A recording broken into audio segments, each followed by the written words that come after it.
Why did the Allies impose harsh penalties on Germany? 1. Blaming Germany for the war guilt clause. The Allied powers held Germany responsible for starting the war. In the Treaty of Versailles, they included the war guilt clause, Article 231, which officially stated that Germany and its allies were to blame for the conflict. This clause wasn't just about blaming Germany, it was also a way for the Allies to justify demanding huge reparations, payments, from Germany. By accepting responsibility, Germany had to agree to pay for the damages and losses caused by the war, which gave the Allies legal grounds to demand compensation. 2. Massive destruction and the need for compensation. World War I caused widespread devastation, particularly in France and Belgium, where much of the fighting took place. Entire towns were destroyed, farms were left unusable, and factories were turned into rubble. The French countryside was heavily damaged by trench warfare, and many people lost their homes and livelihoods. The Allies, especially France, believed that Germany should pay for the cost of rebuilding because they blamed Germany for causing the destruction. The reparations payments were intended to help countries like France and Belgium rebuild their economies and infrastructure which had been shattered by the war. 3. Fear of future German aggression. Many Allied leaders were worried that if Germany was left strong, it might start another war. Georges Clemenceau, the French Prime Minister, was especially concerned about Germany's power.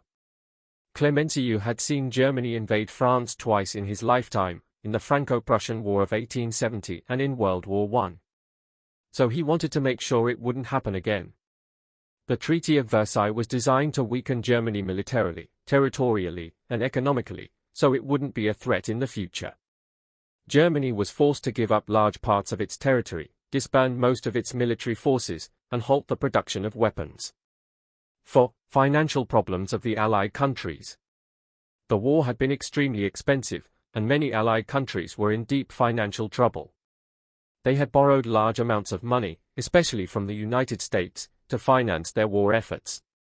The Allies hoped that by making Germany pay reparations, they could use that money to help pay off their own debts and recover from the economic strain of the war. British Prime Minister David Lloyd George was initially hesitant about demanding high reparations but faced pressure from the British public, who believed Germany should be held accountable and made to pay. 5. Public demand for revenge. The war had caused immense suffering and loss of life, leaving millions of people grieving. In countries like Britain and France, the public was angry and wanted justice. Many people felt that making Germany pay would be a way of punishing the country for the pain and destruction it had caused. Leaders like Clemenceau and Lloyd George knew that if they didn't impose harsh terms, they would face backlash from their citizens, who wanted to see Germany punished.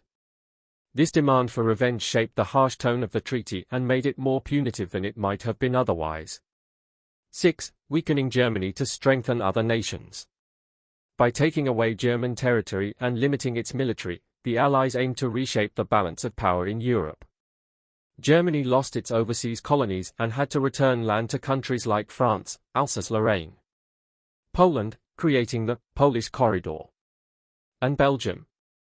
The loss of territory weakened Germany's economy and reduced its ability to expand its power, while the land gained by other countries made them stronger. The Allies also wanted to break up the German Empire, reducing its influence in Europe and preventing it from becoming a dominant power again. 7. Creating a new map of Europe. The Treaty of Versailles wasn't just about punishing Germany, it also redrew the map of Europe. The old empires of Europe, like the Austro-Hungarian Empire and the Ottoman Empire, were dismantled, and new countries were created. The Allies wanted to create a more stable Europe by giving self-determination to different ethnic groups, but they also made sure to weaken Germany's neighbors that had been its allies. This reshaping of Europe's borders was meant to prevent future conflicts but ended up creating new tensions, as many ethnic groups were left in newly formed countries where they didn't feel at home.